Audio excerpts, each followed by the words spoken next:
Hello dear students of class 11। जय Hind and very good morning to all of you.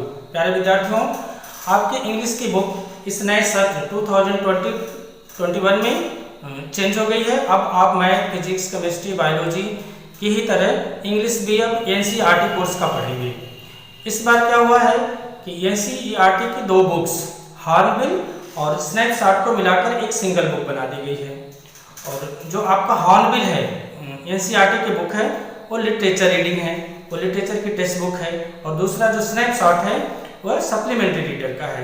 अब इन दोनों मिलकर जो एक पुस्तक बनाई गई है, सिंगल बुक बनाई गई है, वो यूपी बोर्ड में इस बार उसको कई प्रकाशन ने छाप करके यूज किया है।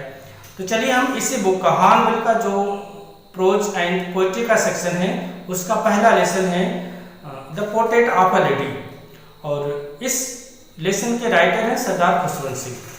और इस लेसन में सरदार खुशवंत सिंह ने अपनी ग्रैंड मदर का चित्रण किया हुआ है, और इसके माध्यम से अपनी ग्रैंड मदर, अपनी दादी के माध्यम से उन्होंने ह्यूमन रिलेशनशिप को बहुत ही अच्छी तरीके से वर्णन किया है।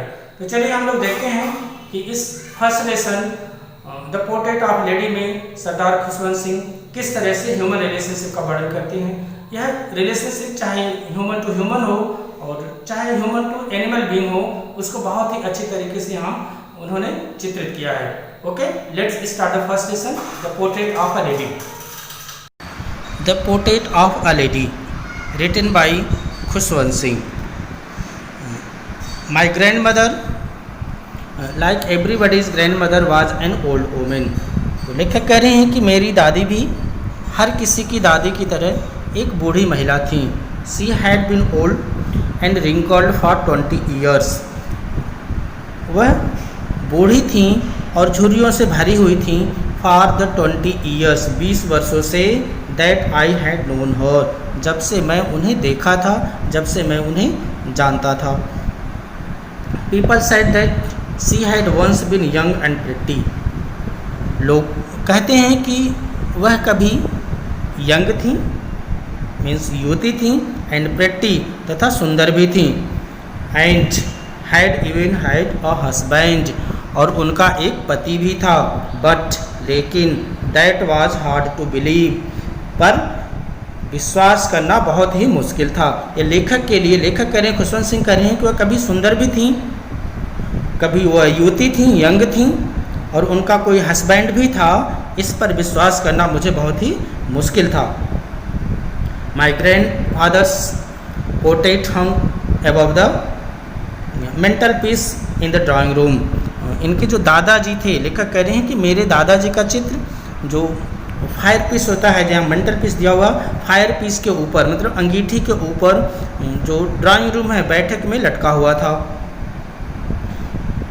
ही वोर अ बिग टर्बन, वह एक बहुत बड़ी पगड़ी पहने हुए थे, एंड लूज फिटिंग क्लोथ्स, और जो उनका कुर्ता था तो उसके लिए कह रहे हैं कि वो लूज फिटिंग क्लोथ और एक ढीला ढाला कपड़ा पहने हुए थे। His long white beard covered his best part of his chest and he looked at least 100 years old. कह रहे हैं कि उनके दादाजी जो थे, फोटो उनका लटका हुआ था मेंटल पीस के ऊपर, उनकी सफ़ेद दाढ़ी से उनका जो चेस्ट है उसका अधिकतर भाग ढका हुआ था, क्योंकि वो सरदार थे, और आप सब लोग जान रहे हैं कि जो सरदार जी लोग होते हैं उनकी दाढ़ी बहुत बड़ी बड़ी होती है। तो वही यहाँ बता रहे हैं, उनके दादाजी की जो दाढ़ी थी वो इतनी लंबी थी कि उनके चेस्ट का, उनके सीने का आधा हिस्सा वह ढक रही थी।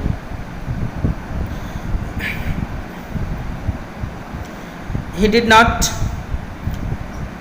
और he looked at least 100 years old, और वह देखने में लगभग 100 साल के लग रहे थे, 100 साल के दिख रहे थे। He did not look the sort of person who would have a wife, और देखने से ऐसा नहीं लग रहा था कि वो ऐसे पर्सन हैं, ऐसे इंसान हैं जिनकी कभी पत्नी रहा होगी, और चिल्ड्रेन, या बच्चे रहे होंगे। तो यहाँ लेकर कह रहे हैं उन्हें देखकर ऐसा नहीं, वे तो ऐसे नहीं लगते थे कि जिनके बहुत से बच्चे हों, उनकी पत्नी हो।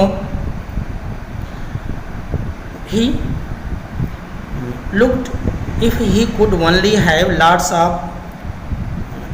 and lots of grandchildren।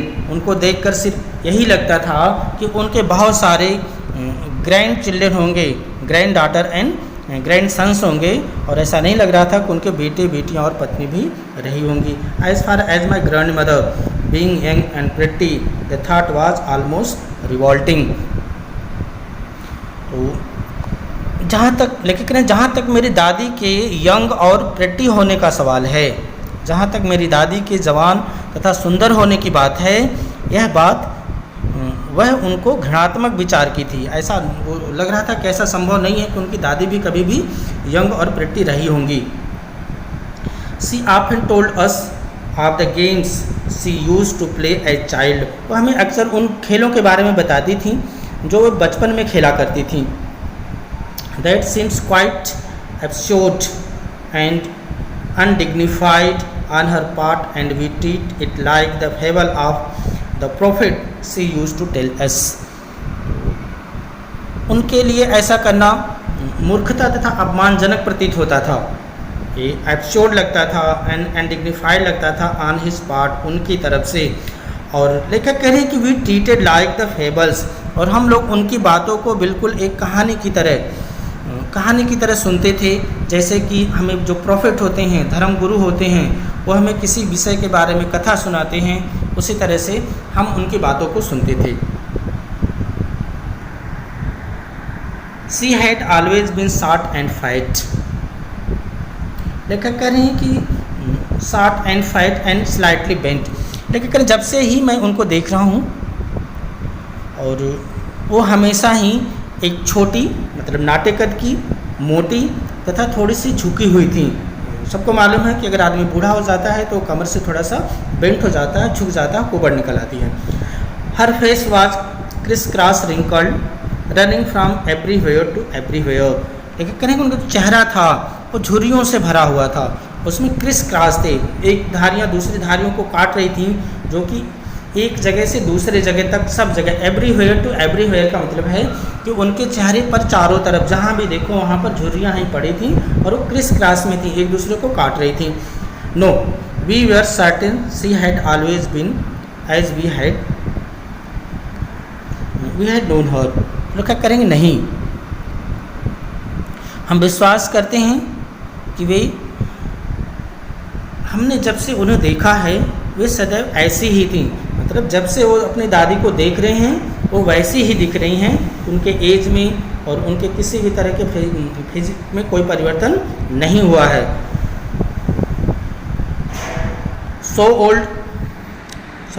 so terribly old that she could not have been grown older and had stayed at the same age for 20 years। तो लेखक कह रहे हैं कि वह इतनी बूढ़ी ऑलरेडी हो चुकी थी, वह बूढ़ी थी और वह इतनी बूढ़ी थी कि उससे अधिक बूढ़ा नहीं हुआ जा सकता। जो टॉप मोस्ट लेवल होता है वहाँ तक वो बूढ़ी हो चुकी थी। सुपर सेचुरेटेड अगर कहा जाए साइंस की भाषा में, तो वह जितना बूढ़ा कोई आदमी हो सकता था उतनी बूढ़ी थी, और वह उसी एज पे रुकी हुई थी 20 वर्षों से। She could never have been pretty, वह कभी भी सुंदर नहीं रही होंगी। लेखक को विश्वास नहीं हो रहा है कि वह कभी सुंदर भी रही होंगी। तो लेखक वही कह रहे हैं कि वह कभी सुंदर नहीं हो सकती। सी hobbled about the house in spotless white with one hand resting on her waist to balance her stoop on the other, telling the beads of her rosary। अब वो घर में करती क्या थी? तो लेखक कह रहे हैं कि वह एक बेदाग सफ़ेद कपड़े पहनकर, स्पॉटलेस, बिल्कुल जो कपड़ा वह पहनती थी वो बिल्कुल स्पॉटलेस होता था, उसमें किसी भी तरह के दाग धब्बे नहीं होते थे। एक स्पॉटलेस साड़ी में, बिना दाग धब्बों वाली साड़ी में वह घर में धीरे धीरे लंगड़ाते हुए, यहाँ स्टोप दिया हुआ है, वो लंगड़ाते हुए वहाँ पर चलती थी। और एक हाथ में उनके रोसरी होती थी, जो माला, आप लोग देखे होंगे कि जो साधु संत होते हैं हाथों में माला रखते हैं और उसको गिनते रहते हैं और कुछ मन में बोलते भी रहते थे। तो वही लेखक कह रहे हैं कि बेदाग सफ़ेद कपड़े पहनकर लंगड़ा कर चलती थीं और अपने हुब को, अपने कुबड़ का संतुलन बनाने के लिए, बनाए रखने के लिए वह अपना एक हाथ अपने वेस्ट पे रखती थी, कमर पर रखती थी, तथा दूसरे हाथ से वही अपनी रोसरी जो माला थी उसको फेरा करती थी। Her silver locks were scattered untidily over her pale puckered face and her lips constantly moved in inaudible prayer। उनके चांदी जैसे जो बाल थे, हर सिल्वर लॉक्स, यहाँ लॉक्स का मतलब जो बड़े बाल होते हैं उनको लॉक्स कहा जाता है। वर स्कर्ट अनटीडी, उनके जो सिल्वर चांदी की तरह बाल थे वो उनके चेहरे पर अनटीडी मतलब ऐसे बिखरे हुए थे, किसी तरह से उनको कंघी करके अच्छे से नहीं बांधे रहती थी, तो अनटीडी थे। ओवर हर पायल का मतलब जो पीले पड़ गए हैं, पकल्ड फेस और झुर्रियों वाले चेहरे पर वो बिखरे रहते थे। एंड हर लीव्स, और उनके जो होठ थे वो कॉन्स्टेंटली लगातार मूव करते रहते थे। इनऑडिबल प्रेयर के लिए, इनऑडिबल प्रेयर वो प्रेयर होता है जो हम मन में प्रेयर करते हैं और उसकी आवाज़ सुनाई नहीं देती है। तो उनके जो होठ थे इसी इनऑडिबल शांत प्रार्थना करने के लिए वो हिलते रहते थे। यस सी वॉज ब्यूटीफुल, लिखा करे कि हाँ वह सुंदर थी, लेकिन किस तरह की सुंदर थी। She was like the winter landscape in the mountain, वह जो माउंटेन का लैंडस्केप होता है, जो माउंटेन का पहाड़ों का जो शीतकालीन दृश्य होता है उस तरह की वो दिखती थी। माउंटेन का जो लैंडस्केप, जो पहाड़ों का दृश्य होता था वो भी कब का, विंटर का, ठंडी के समय में। सबको मालूम है जब विंटर सीजन होगा तो पहाड़ों पर सिर्फ बर्फ़ ही बर्फ़ दिखाई देगी, सफ़ेद बर्फ़ की चादर ही वहाँ पर दिखाई देगी, उसके अलावा और कुछ भी दिखाई नहीं देता था। तो वही नहीं देता है, तो वही यहाँ पर लेखक कह रहे हैं कि वह उसी माउंटेन के विंटर सीजन का जो लैंडस्केप होता है उसी लैंडस्केप की तरह सुंदर थी। An expanse of pure white scenery breathing peace and constantly, तो कह रहे हैं कि उसी सफ़ेद और स्वच्छ एवं शांत जो कि फैला हुआ क्षेत्र होता है पहाड़ों पर, जहाँ शांति और संतोष का वातावरण था, वहाँ पे पीस एंड कंटेंटमेंट, वहाँ पे शांति का और कंटेंटमेंट और संतोष का वातावरण था। Next, my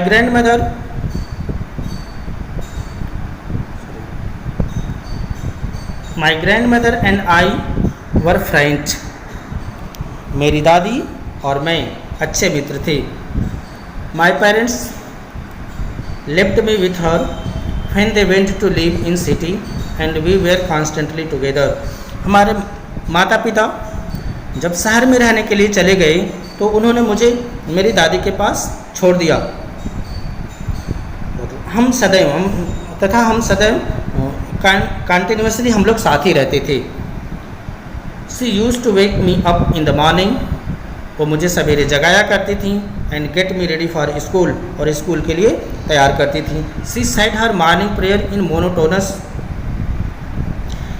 Singh song while she bath and dressed me in hope that I would listen and get to know it by heart. तो लेखक बता रहे हैं कि वो जब हमें स्कूल के लिए तैयार करती थी तो वह अपना मॉर्निंग प्रेयर एक मोनोटोनस, एक बराबर, ना उसमें कोई चढ़ाव होता था ना कोई उतार होता था, मोनोटोनस वॉइस में वो गाया करती थी, इस उम्मीद के साथ, इस होप के साथ कि मैं उनके प्रेयर को सुनूंगा और उसको बाय हार्ट लर्न कर लूँगा, याद कर लूँगा। ऐसा समझकर वो जब उनको नहलाती थी और जब उनको स्कूल का ड्रेस पहनाती थी तो शांत भाव से मोनोटोनस वॉइस में वो अपनी प्रार्थना को गाया करती थी। उम्मीद थी कि लेखक भी उनके जो प्रेयर है सुन करके उसको लर्न कर लेंगे।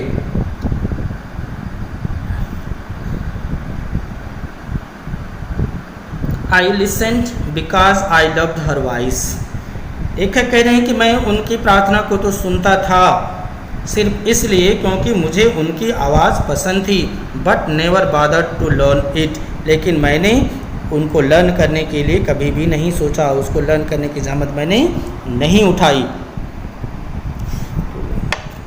लेखक सिर्फ उनके गाने को इसलिए सुनते थे क्योंकि उनके दादी की आवाज़ अच्छी लगती थी और उन्होंने कभी उसको याद करने की चिंता नहीं की।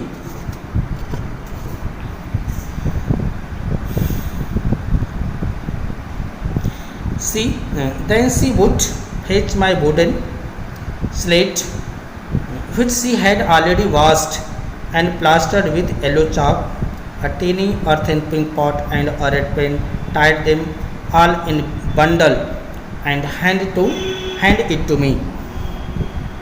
लेखक उस समय लोग स्कूल जब जाते थे तो उनकी स्कूल जाने के पहले की तैयारी क्या होती थी उसको बहुत ही स्पष्ट तरीके से बता रहे हैं। उस समय ऐसा नहीं होता था कि बैग में हम बुक और कॉपियाँ, ये जो नोटबुक्स हैं, पेन पेंसिल, ये सब पैक किए और चल दिए, ऐसा कुछ नहीं था।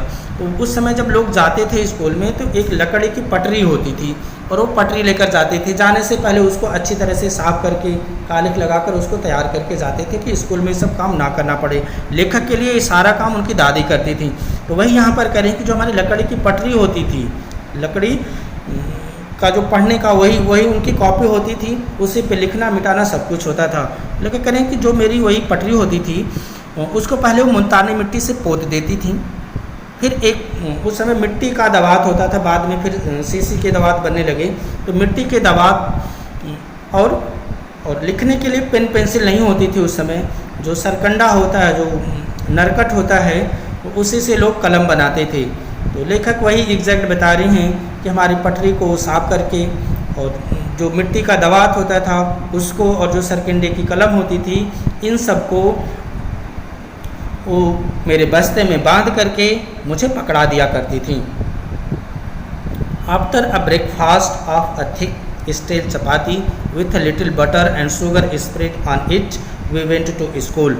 ये भी एग्जैक्ट आज के 30 से 35 साल पहले जो बच्चे स्कूल जाते थे, मिडिल क्लास के जो लोग होते थे, उनकी बहुत ही अच्छा यहाँ पे इन्होंने चित्रण किया है कि उस समय होता क्या था। एग्जैक्ट जो यहाँ लेखक बता रहे हैं 95% लोग ऐसे ही अपना नाश्ता करके जाते थे।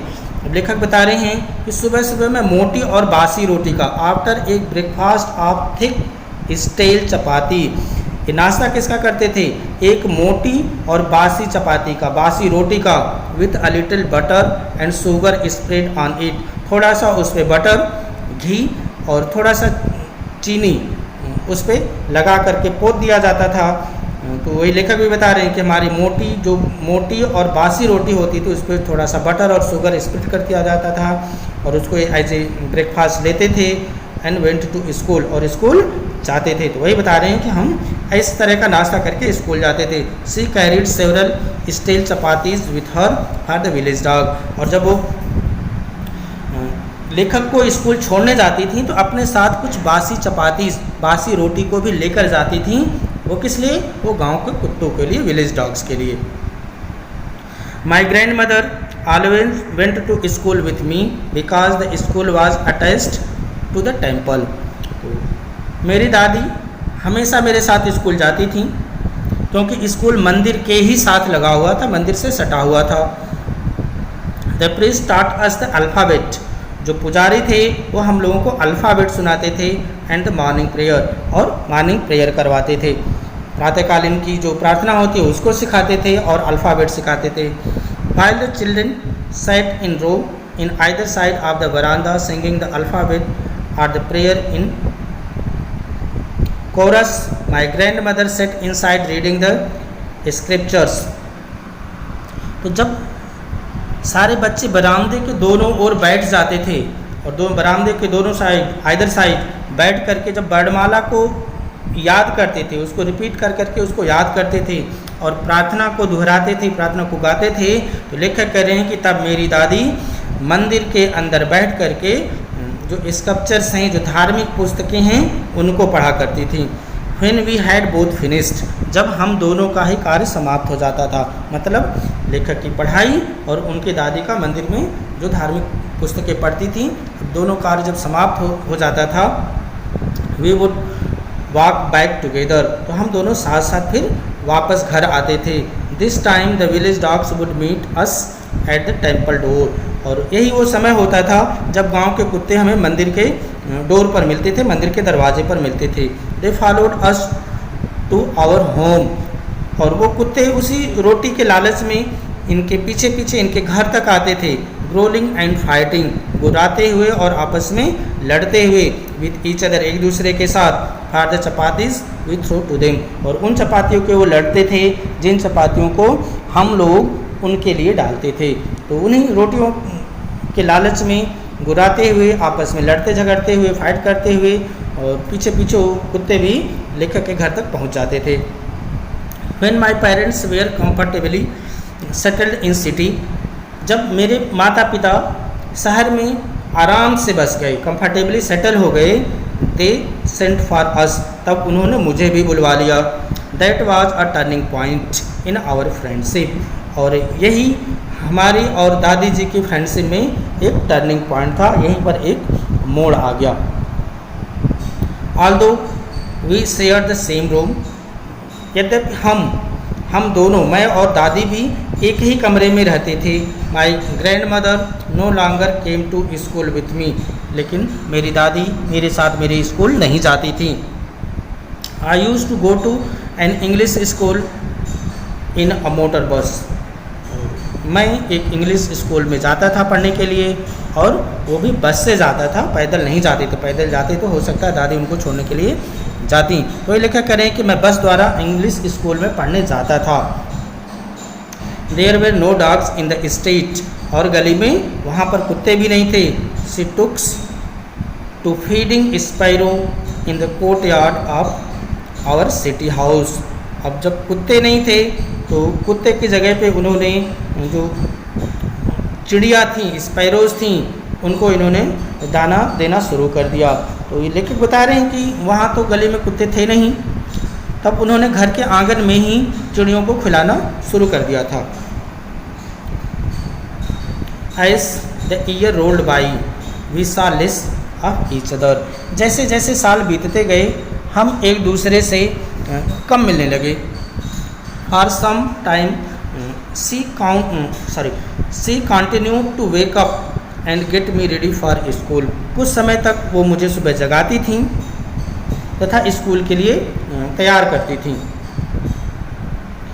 When I came back, she would ask me what the teacher had taught me. जब मैं स्कूल से वापस आता था तो दादी मुझसे पूछती थी कि स्कूल में उसको क्या पढ़ाया गया, स्कूल में आज उनको टीचर ने उन्हें क्या पढ़ाया है।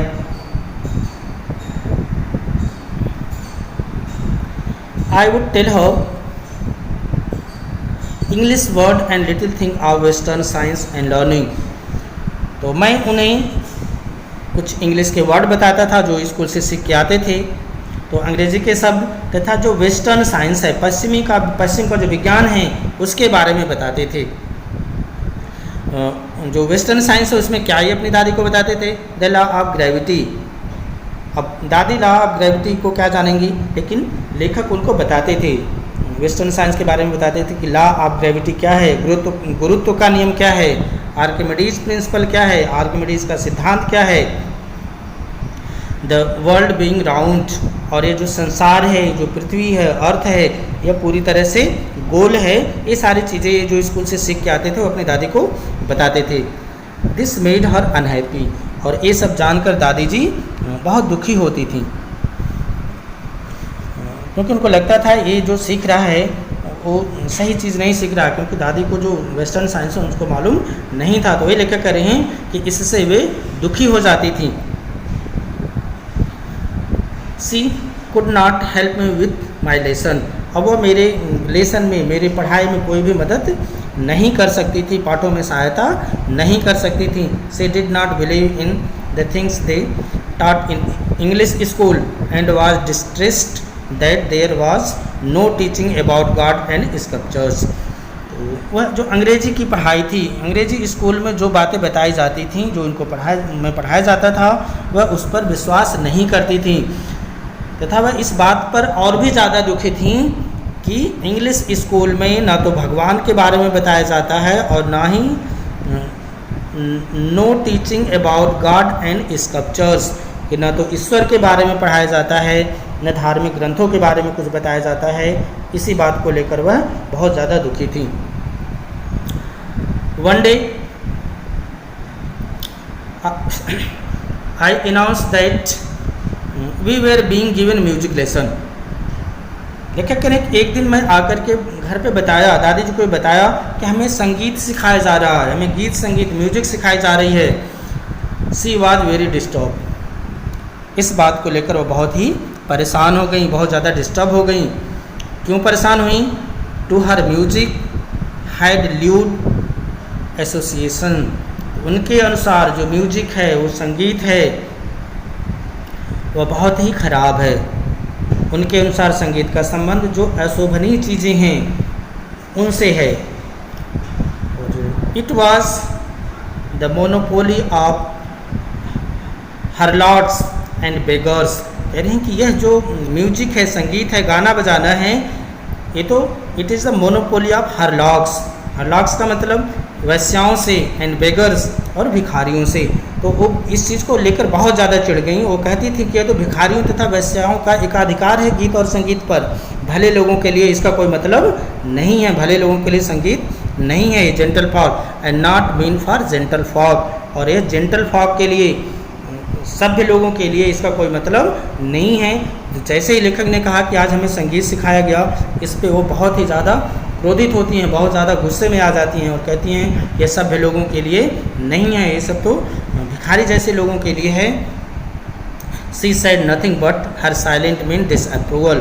उन्होंने कहा तो कुछ भी नहीं, अपने मुँह से उन्होंने कुछ भी नहीं कहा, लेकिन उनके चुप रहने का अर्थ था कि उनकी डिसअप्रूवल है, उनकी नाराज़गी था। She rarely talked to me after that.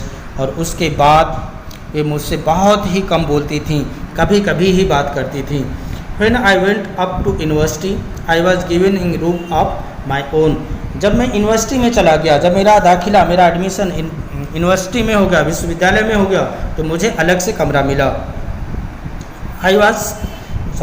The common link of friendship was snapped. जो हम दोनों के बीच में एक साझा कड़ी थी, कॉमन लिंक था, वह टूट गया। My grandmother accepted her seclusion with resignation. तो मेरी दादी ने जो अपना एकांतवास था, सेकुलेशन था, उसको शांत भाव से एक्सेप्ट कर लिया, स्वीकार कर लिया। She rarely left her spinning wheel to talk to anyone. वो बहुत ही कम, शायद ही कभी अपने स्पिनिंग व्हील को, चरखे को छोड़ती थी किसी से बात करने के लिए। अगर कोई आता भी था तो चरखा छोड़कर कभी नहीं जाती थी, वहाँ से नहीं हिलती थी। फ्रॉम सनराइज टू सनसेट, सूर्योदय से सूर्यास्त तक, sat by her wheel spinning reciting prayer. Only in the afternoon she relaxed for a while to feed sparrow. वो दिन भर चरखे चलाती थी, मॉर्निंग टू इवनिंग, और सिर्फ दोपहर में कुछ समय के लिए आराम करती थी। और वो आराम करती किस लिए थी? वो जो थोड़ा सा आराम करती थी, वह सिर्फ चिड़ियों को दाना डालने के लिए चरखे से उठती थी।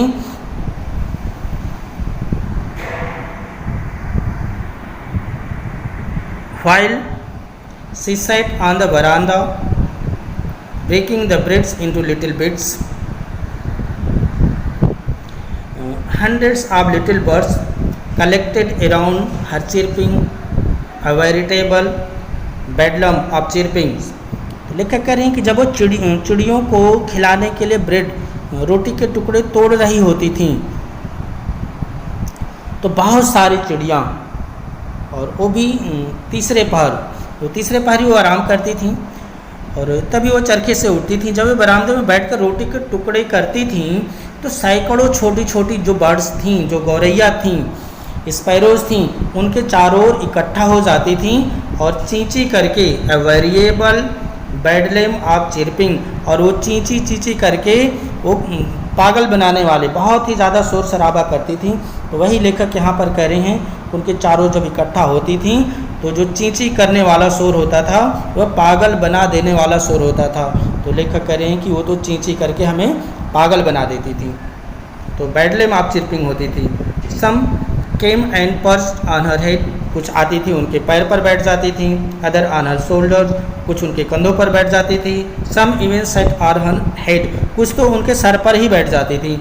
She smiled but never shooed them away, वो मुस्कुराती थी लेकिन कभी भी उनको डांट कर नहीं भगाती थी। यहाँ शूट का मतलब है आवाज़ लगा करके भगाना। तो वो कभी भी उनको आवाज़ लगाकर भगाती नहीं थी, सिर्फ इस बात से वह मुस्कुराती थी। It used to be the happiest half hour of the day for her. तो यही जो आधा घंटा होता था, यह जो आधा घंटा है उनके लिए पूरे दिन में सबसे अधिक खुशी से बिताया हुआ समय होता था। When I decided to go abroad for further studies, I was sure my grandmother would be upset. तो जब मैं आगे की पढ़ाई के लिए फर्दर स्टडी के लिए विदेश जाने का निश्चय किया तो मुझे विश्वास था कि मेरी दादी बेचैन हो जाएंगी, वो परेशान होंगी।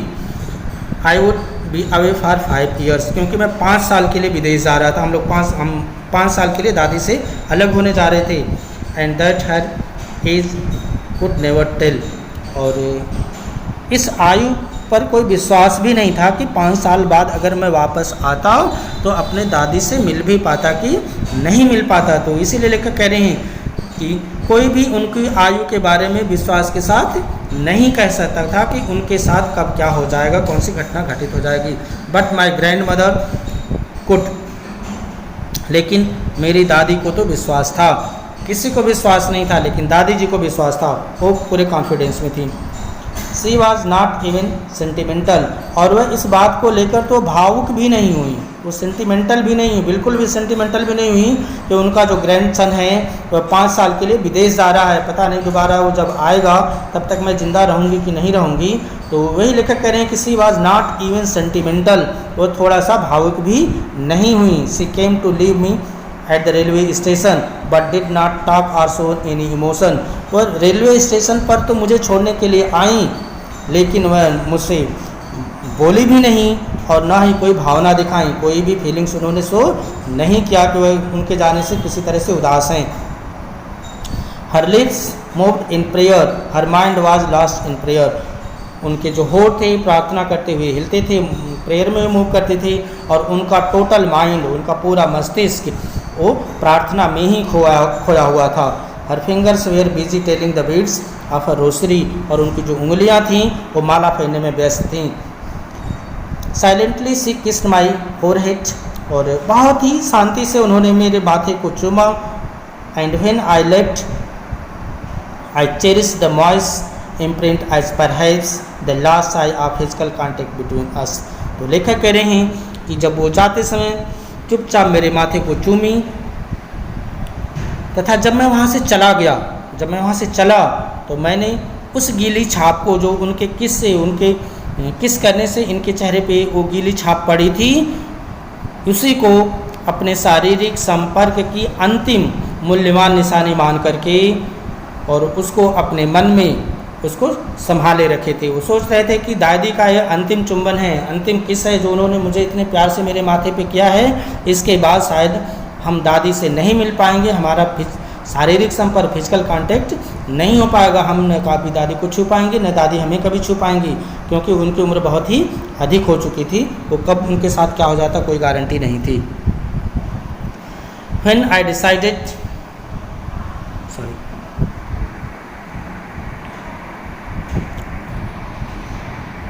But that was not so, लेकिन ऐसा नहीं था। After 5 years I came back home and was met by her at the station. तो क्या कह रहे हैं कि जो मैं सोच कर गया था ऐसा कुछ भी नहीं हुआ, उनमें कोई भी परिवर्तन नहीं हुआ। जब मैं 5 वर्ष बाद घर आया तब उन्हें स्टेशन पर मिला। She did not look a day older, और वह एक दिन भी और अधिक बूढ़ी नहीं लग रही थी, जैसे वो 5 साल पहले थी, एज सेम टू सेम वह 5 साल बाद भी हैं।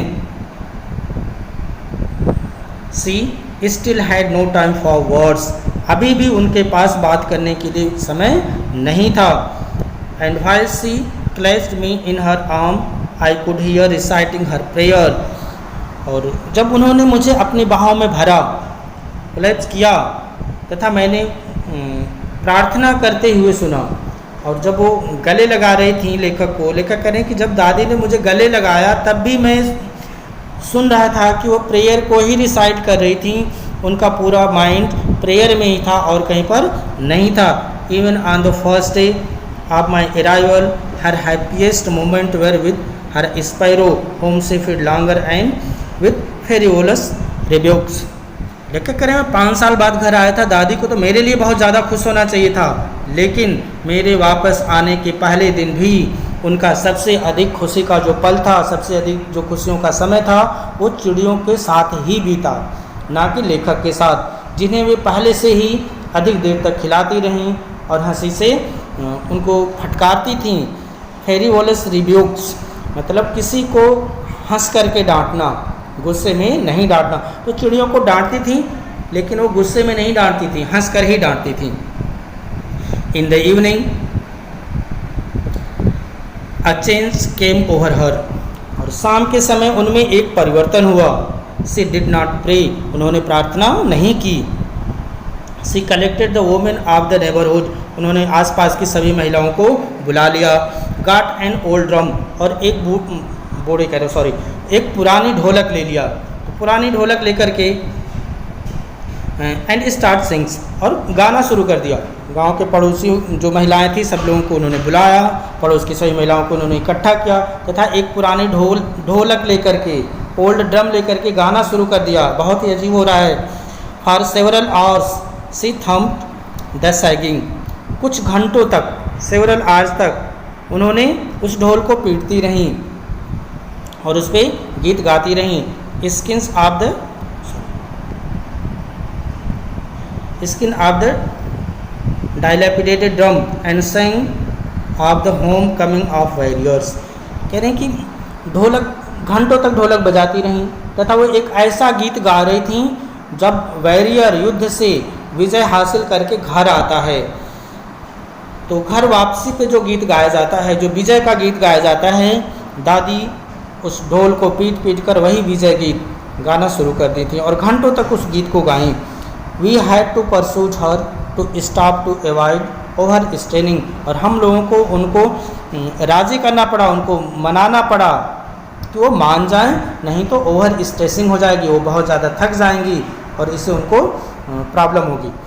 That was the first time since I had known her that she had not pray, और यह पहला अवसर था, लेखक कह रही हैं मेरे लिए यह पहला अवसर था जब से मैंने उन्हें देखा है, मैंने देखता था कि उन्होंने प्रार्थना नहीं की। आज पहला दिन था लेखक के लिए कि जब वो देख रहे हैं कि दादी जी ने प्रार्थना नहीं की, प्रार्थना करने के स्थान पर विजय हासिल करके आने वाले योद्धाओं के गीत गा रही हैं, अपने पड़ोस में सारी महिलाओं को इकट्ठा की हैं और उसी ढोलक को पीट पीट करके गीत गा रही हैं। The next morning she was taken ill, अगली ही सुबह वह बीमार पड़ गई। टेकन इल, अगले प्रातःकाल, अगली मॉर्निंग को वह बीमार हो गई। It was mild fever and the doctor told us that it would go, और एक हल्का फुल्का बुखार था। डॉक्टर ने बताया कि ये छोटा सा बुखार था, हल्का बुखार था और ये जल्दी ही उतर जाएगा। But my grand mother thought differently, लेकिन मेरी दादी की सोच अलग थी, उनका विचार बिल्कुल भिन्न था। She told us that her and was near, उन्होंने हमें बताया, हम लोगों को बताया कि उनका अंत निकट है, अब उनको यहाँ से जाने का समय हो गया है। She said that since only a few hours before the close of the last chapter of her life she had omitted to pray. She was not going to waste away more time talking to us. इसको एक बार repeat कर रही हैं। तो दादी यहाँ पर क्या कर रही हैं, कह रही हैं कि बल्कि डॉक्टर ने कहा कि इनको हल्का फुल्का बुखार है तो जल्दी ठीक हो जाएगा, लेकिन दादी इसका विचार जो था इससे बिल्कुल डिफरेंट था, बिल्कुल अलग था, बिल्कुल भिन्न था। उन्होंने लेखक कह रहे हैं कि उन्होंने हमें बताया कि उनका अंत निकट है, और उन्होंने यह भी कहा कि चूँकि वे अपने अंतिम समय के कुछ घंटे प्रार्थना करना भूल गई थी, उनके पास इन लोगों से, मतलब लेखक कह रहे हैं कि हम लोगों से बातों में समय नष्ट करने के लिए बिल्कुल भी फुर्सत नहीं है। We had to But my grandmother thought differently. She told us that her end was near. She had that since only a few hours before she closed the last chapter of her life, she had omitted to pray. She was not going to waste any more time talking to us. उन्होंने कह दिया कि अंतिम समय में कुछ देर प्रार्थना भी नहीं की हूँ, थोड़ा सा समय वेस्ट हो गया है गाने बजाने में, इसलिए मेरे पास तुम लोगों से बात करके समय नष्ट करने की फुर्सत नहीं है, मेरे जीवन का अंतिम चैप्टर भी क्लोज होने वाला है। वी प्रोटेक्टेड, हम लोगों ने दादी का विरोध किया, लेकिन बट से इग्नोर्ड आवर प्रोटेस्ट, लेकिन उन्होंने हम लोगों के विरोध प्रोटेस्ट को बिल्कुल इग्नोर कर दिया। She lay peacefully in bed praying and telling her beads, वो बिल्कुल शांतिपूर्वक बिस्तर पर लेटी हुई प्रार्थना कर रही थी और माला फेर रही थी। Even before we could suspect, इसके पहले कि हम लोग थोड़ा संदेह करते। हर लिप्स स्टॉप्ड मूविंग, उनके होठ मूविंग करना बंद कर दिए, उनके होठ हिलना बंद हो गए। The Rossari fell from her lifeless finger, और जो रोसरी थी, जो माला था, वो उनके निर्जीव उंगलियों से नीचे गिर गया। A peaceful pallor spread on her face, एक शांत पीलापन उनके चेहरे पर फैल गया। And we know that she was dead, और हम लोग जान गए, हम लोग को पता चल गया कि शी वॉज डेड, और वह उनकी मृत्यु हो चुकी है, वह मर चुकी हैं। We lifted her off the bed and as is customary laid her on the ground and covered with a red shroud।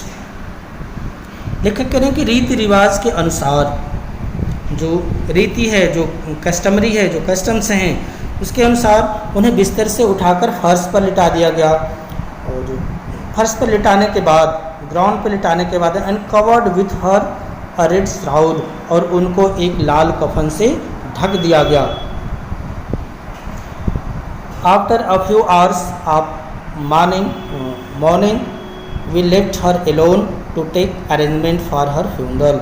तो कुछ समय मॉर्निंग के बाद, मॉर्निंग का मतलब दुख व्यक्त करने के बाद, दुख मनाने के बाद, तो कुछ घंटे दुख मनाने के बाद हम उन्हें छोड़ करके अर्थी की व्यवस्था, जो अर्थी का सामान होता है, उसकी व्यवस्था करने के लिए चले गए। अरेंजमेंट ऑफ हर फ्यूनरल, उनके दाह संस्कार की व्यवस्था के लिए वो सब लोग चले गए। In the evening we went to her room with crude stretcher to take her to be cremated, और शाम के समय, सायंकाल, हम दाह संस्कार के लिए अर्थी लेकर के उनके कमरे में गए। The sun was setting and had lit her room and veranda with a blaze of golden light. वो शाम होने का समय था, द सन वॉज सेटिंग, सूरज छिप रहा था, सूरज डूब रहा था, तथा उनके कमरे और बरामदे में जो गोल्डन लाइट थी, सुनहरी रोशनी थी, उसकी चमक पूरी तरह से चारों ओर वहाँ पर फैली हुई थी। Blaze of light, blaze of golden light, जो सुनहरे रंग की किरणें थी, वो उन दादी जी के कमरे में और पूरे बरामदे में फैली हुई थी। We stopped halfway in the courtyard, हम लोग बरामदे के आधे में कुछ दूर आकर के ही बीच में रुक गए। All over the verandah and her room right up to where she lay dead and stiff wrapped in the red shroud, thousands of sparrows sat scattered on the floor. तो लेकर कह रहे हैं कि जब हम उनकी अर्थी लेकर के बरामदे में आए और आधे में रुक गए, तो पूरे बरामदे में तथा उनके कमरे में, जहाँ पर वे कफन में लिपटी हुई थीं और स्टिप पड़ी हुई थी, उनका शरीर मृत होने के बाद कठोर पड़ा हुआ था, हजारों हजार वहाँ पर जो स्पायरोज हैं, जो चिड़ियाँ हैं, वहाँ बिखरी हुई बैठी हुई थी। देयर वाज नो चिरपिंग, जो चिड़िया कभी चींची करके लेखक को पागल बना देती थी, पागल बनाने वाला शोर करती थी, आज वही सारी चिड़िया बिल्कुल शांत बैठी हुई हैं, बिल्कुल चुप हैं, कोई भी चिड़िया चींची चूचू नहीं कर रही है। We feel sorry for birds and my mother face some bread for them, और हम लोग चिड़ियों की ये दशा देख करके कि वो भी आज उनको भी पता चल गया है कि उनको जो खाना खिलाने वाली हैं, उनको इतना प्यार देने वाली दादी हैं, उनकी मृत्यु हो गई है। तो लेखक करें कि हमें पक्षियों पर दया आई तथा मेरी माँ ने उनके लिए कुछ रोटी लेकर के वहाँ पर आई। She broke into little crumbles the way my grandmother used to, और वह रोटी के टुकड़ों को ठीक उसी तरह से तोड़ रही थी जिस तरह से मेरी दादी तोड़ा करती थी। And threw it to them, और उसको चिड़ियों के लिए खाने के लिए उनके पास फेंक दी। The sparrows took no notice of the bread, लेकिन उन सभी चिड़ियों ने उस रोटी के टुकड़े पर बिल्कुल भी ध्यान नहीं दिया। जबकि वो दादी फेंकती थी तो सारी चिड़िया उस पर टूट पड़ती थी, लेकिन आज किसी भी चिड़िया ने उस रोटी के टुकड़े पर बिल्कुल भी ध्यान नहीं दिया। When we carried my grandmother's crafts off, जब हम लोग अपनी दादी के मृत शरीर को लेकर चले, they flew away quietly, तब वे भी बहुत ही शांति से वे चुपचाप वहाँ से उड़ गईं। Next morning the sweeper swept the bread crumbles into the dustbin, और अगले सुबह जो स्वीपर था, झाड़ू लगाने वाला था, उन रोटी के टुकड़ों को इकट्ठा किया और उसको कूड़ेदान में डाल दिया। और चिड़िया उस रोटी के टुकड़ों को खाने के लिए दोबारा भी नहीं आई थी, और वो आई ही नहीं, इसलिए स्वीपर को, झाड़ू लगाने वाले को, उस रोटी के टुकड़ों को उठाकर डस्टबिन में डालना पड़ा। तो यहाँ पे किस तरह से ह्यूमन रिलेशनशिप का लेखक ने वर्णन किया है। ह्यूमन टू ह्यूमन है, ह्यूमन टू एनिमल बीइंग है। चिड़ियों के प्रति दादी का क्या लगाव था और उसके बदले चिड़िया किस तरह से दादी को प्यार करती थी, उनके प्रति कितना लगाव था, इसका बहुत ही अच्छा वर्णन किया गया। आई होप आप लोगों को यह लेसन अच्छी तरीके से समझ में आ गया होगा। Thanks for watching this video. जय हिंद।